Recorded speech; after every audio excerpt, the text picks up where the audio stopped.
हमने इससे पहले पृथ्वी की आंतरिक संरचना को जानने के स्रोतों के बारे में पढ़ा था, और उसके बाद में हमने स्वेस महोदय ने जो हमारी पृथ्वी की परतों के बारे में विभाजन किया है मुख्य रूप से रासायनिक आधार मानकर, तो उसके बारे में हमने अध्ययन किया था। आज हम अध्ययन करने वाले हैं हमारे इस पृथ्वी की परतों का, जो कि भौतिक आधार पे है। इसमें एक संगठन का नाम आता है IUGG, international union of geodesy and geophysics. इस संगठन ने भूकंपीय तरंगों को आधार माना और बताया कि जो भूकंपीय तरंगें हैं ये एक समान घनत्व के अंदर एक समान गति से चलती है, और इनकी गति में भी परिवर्तन नहीं होता है। ये भूकंपीय तरंगें अगर घनत्व में भिन्नता आ जाती है तो अपना मार्ग बदल लेती है। जैसा कि आप इस भिन्न घनत्व के अंदर देख रहे हैं कि यहाँ पर भिन्न घनत्व है और जो तरंगें हैं उन्होंने अपना मार्ग परिवर्तन कर लिया है। इनके मार्ग में मोड़ भी पड़ जाता है और इसकी गति में भी परिवर्तन आ जाता है। तरंगें जो हमने इससे पहले 3 प्रकार की बताई थी, PSL प्राथमिक, सेकेंडरी और धरातलीय तरंगें, उसमें हमने P तरंगों और S तरंगों का ही सहारा लिया है। L तरंगें सिर्फ धरातलीय तरंगें हैं जो धरातल के सतह के ऊपर सरफेस पे चलती है। अब P और S की बात करें तो P तरंगें ठोस और तरल दोनों में चलती है, लेकिन S तरंगें केवल ठोस में ही चलती है।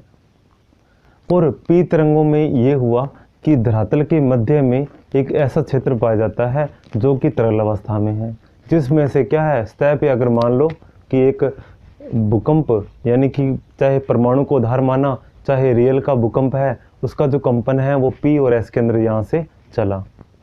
उन्होंने फिर P तरंगें जो है वो उस केंद्र भाग में से भी प्रवेश करती है, फिर उसके बाद में दोबारा फिर उसको क्रॉस करके वापस अपना मार्ग बदलती है।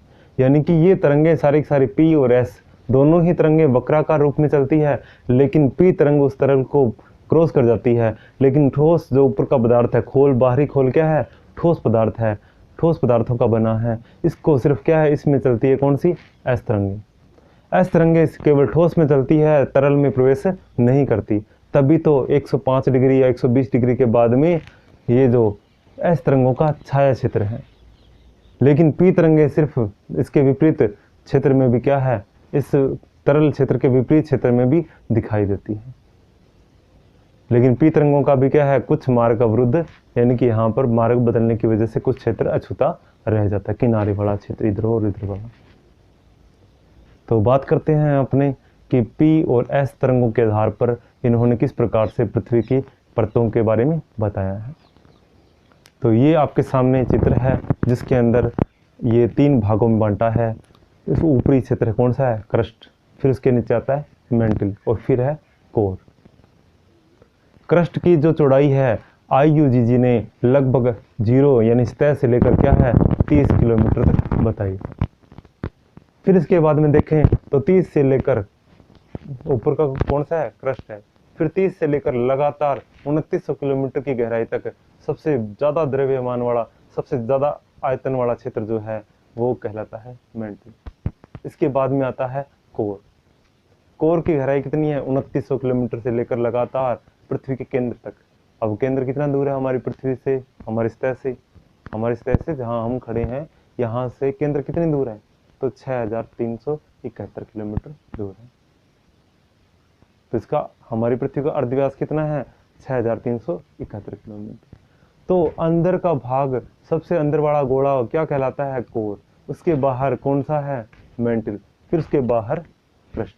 आपके सामने ये जो चित्र बना हुआ है ये उसी प्रकार से अंदर से दिखाया गया है जिस प्रकार से आप एक तरबूज के अंदर से कई बार जो है चाकू वगैरह से नैप से काट कर आप उसके कुछ हिस्से को बाहर निकालते हो, सेम वही आकृति है जो मध्य क्षेत्र तक काटा गया है और बाहर निकाला गया।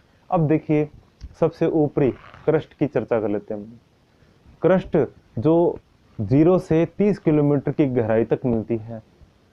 इस क्रस्ट के अंदर जिसमें स्वेस महोदय ने बताया था कि ये क्या है, सियाल है, यानी कि इसमें सिलिका और एल्यूमिनियम की प्रधानता है। पदार्थों की बात करें तो इसमें क्या है, सिलिका और एल्यूमिनियम की प्रधानता है। इसके बाद में इससे भी क्या है, इसका घनत्व कितना है, 2.8 और नीचे की तरफ कितना है 3। तो इसमें भी क्या है भिन्नता पाई जाती है, बीच में एक डिवाइडेशन है, बीच में एक ऐसा क्षेत्र है जहां पर क्या है घनत्व में भिन्नता आती है। कैसे पता चला? क्योंकि भूकंपीय तरंगों की गति ऊपर 6.1 थी और उसके बाद में निचली क्रस्ट के अंदर भूकंपीय तरंगों की गति 6.9 हो गई है। इसके बीच में एक संबद्धता पाई जाती है, नाम है कोनार्ड असंबद्धता, यानी कि कोनार्ड डिसकंटिन्यूटी।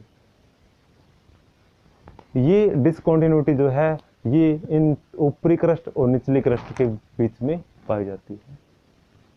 या कुछ विद्वानों ने ये कहा है कि ऊपरी क्रस्ट जो है वो मुख्य रूप से महाद्वीप का ही रूप है और निचली क्रस्ट जो है वो महासागरों के नीचे की तली है। यानी कि महाद्वीप की चौड़ाई तो लगभग उन्होंने 50 किलोमीटर बताई है गहराई के अंदर, लेकिन महासागरों के नीचे की जो क्रस्ट है वो सिर्फ 5 किलोमीटर ही बताई है। तो जो स्थल भाग के ऊपर अगर पर्वतीय क्षेत्र है उसके नीचे भी क्रस्ट क्या है उसकी कुछ जड़ें टाइप गहरा क्षेत्र हो जाता है, आप इस चित्र में देख सकते हैं।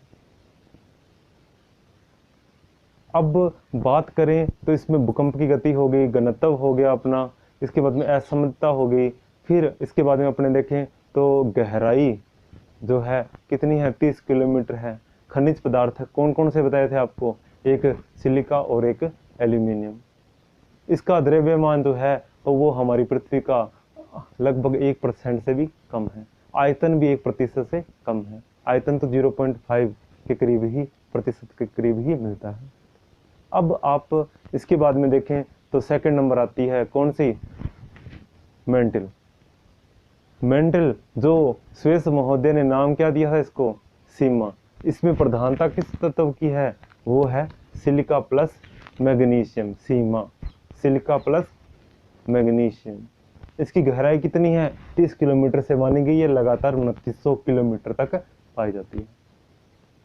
इसमें भूकंपीय तरंगों की गति, अब देखो जैसे ही क्रस्ट को क्रॉस किया नीचे एक असमता आती है, कौन सी? डिसकंटिन्यूटी आती है, कौन सी? मोहोरोविसिस।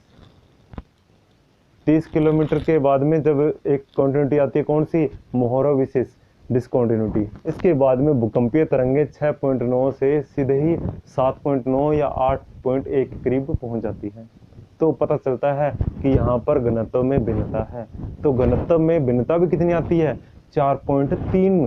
घनत्व कितना है? 4.3 ग्राम प्रति घन सेमी है। घनत्व में भी भिन्नता आ जाती है। घनत्व लगातार क्या है?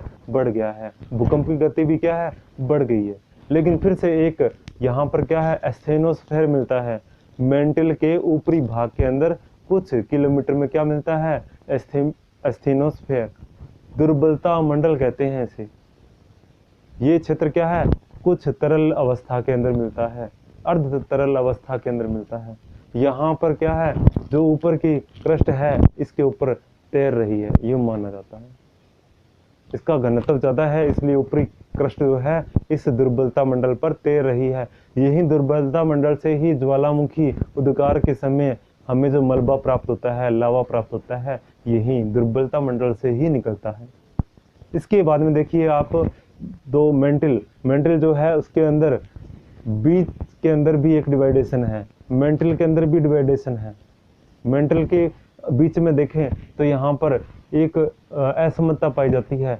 700 किलोमीटर के बाद में एक असमानता पाई जाती है।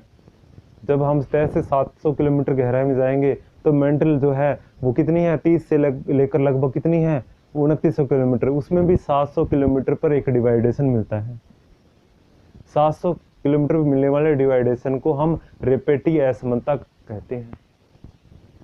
ये रेपेटी असमानता के ऊपर घनत्व में भिन्नता है। इसके नीचे की तरफ घनत्व जो है वो 5.5 ग्राम प्रति घन सेमी माना गया है। अब इसमें भी क्या है? तीव्रता, भूकंपीय तरंगों की तीव्रता बढ़ जाती है। अब जो मेंटल है उसके अगर अपने और जैसे देखें तो खनिज जो है इसमें कौन सा मिलेगा? जिसमें स्वेस महोदय ने बताया था कि खनिज जो है वो सीमा के अंदर सिलिका प्लस मैग्नीशियम मिलेगा। तो यहाँ पर ही वही मिलने वाला है, सिलिका और मैग्नीशियम। द्रव्यमान की बात करें तो 68%, 68% जो है ये द्रव्यमान रखता है और 80%, 83% जो है ये आयतन रखता है। तो इसके बाद में बात करते हैं 2900 किलोमीटर से जैसे ही क्रॉस होंगे इसके नीचे की तरफ एक और असमानता मिलती है। कौन सी? नाम है गुटेनबर्ग असमानता। जैसे ही 2900 किलोमीटर को क्रॉस करते हैं वैसे ही भूकंपीय तरंगों की यानी पी तरंगों की गति जो है वो बढ़ जाती है। पी तरंगों की गति जो लगभग 8 के करीब थी वो बढ़कर अचानक से ही क्या है वो 13 किलोमीटर या 13.6 किलोमीटर प्रति सेकंड की रफ्तार से हो जाती है। माना जाता है कि जो द्रव्यमान है अंदर की तरफ जो कोर है ये द्रव्य पदार्थों से बना है, अत्यधिक घनत्व है। यानी कि इसका देखो आयतन कितना है, आयतन 16% ही है, लेकिन द्रव्यमान जो है हमारी पृथ्वी का 32% रखता है। ये जो कोर है ये भारी पदार्थों से बना हुआ है, जैसा कि स्वेस महोदय ने बताया था। नाम क्या रखा था? निफे। कि ये निकल और फेरियम यानी लोहे का बना हुआ है, चुंबकता का गुण पाया जाता है, पृथ्वी का सबसे भारी पदार्थों का बना हुआ है, इसलिए यहाँ पर जो है अत्यधिक भारीपन लिए हुए है। थोड़ा ही यानी कि आयतन क्या है? थोड़ा है, 16% है पूरी पृथ्वी का, लेकिन यहाँ पर द्रव्यमान 32% मिलता है पूरी पृथ्वी का। इसमें घनत्व में परिवर्तन क्या आया? जब मेंटल में घनत्व, मेंटल के निचले मेंटल में घनत्व कितना था? 5.5। अचानक से ही इस रेखा को जब पास यानी क्रॉस किया तो हमें जो भूकंपीय तरंगों की जो गति है उसके अकॉर्डिंग पता चला कि यहाँ पर जो घनत्व है वो 10 के करीब है। ऊपर घनत्व कितना था? 5, इसके नीचे घनत्व कितना मिला? 10। वो घनत्व भी लगातार बढ़ते हुए 13.6 ग्राम प्रति सेमी के करीब पहुंच गया। यानी केंद्र में घनत्व कितना है? 13.6। कितना है? 13.6 ग्राम सेमी यानी कि घन सेमी है। ऐसे ही देखें तो कोर के अंदर भी 2 डिवाइडेशन किए गए हैं। ऊपर को बाह्य कोर कहा जाता है और अंदर को अंतरतम कोर कहा जाता है। तो आंतरिक कोर और बाह्य कोर। अब देखिए आंतरिक कोर और बाह्य कोर के बीच में अब नाम दिया हमने कौन सा? लेहमैन असमानता। ये जो लेहमैन असमानता है ये कितने किलोमीटर पे है? 5150 किलोमीटर पे है। इसके नीचे का भाग आंतरिक कोर कहा जाता है, ऊपर का भाग बाह्य कोर कहलाता है।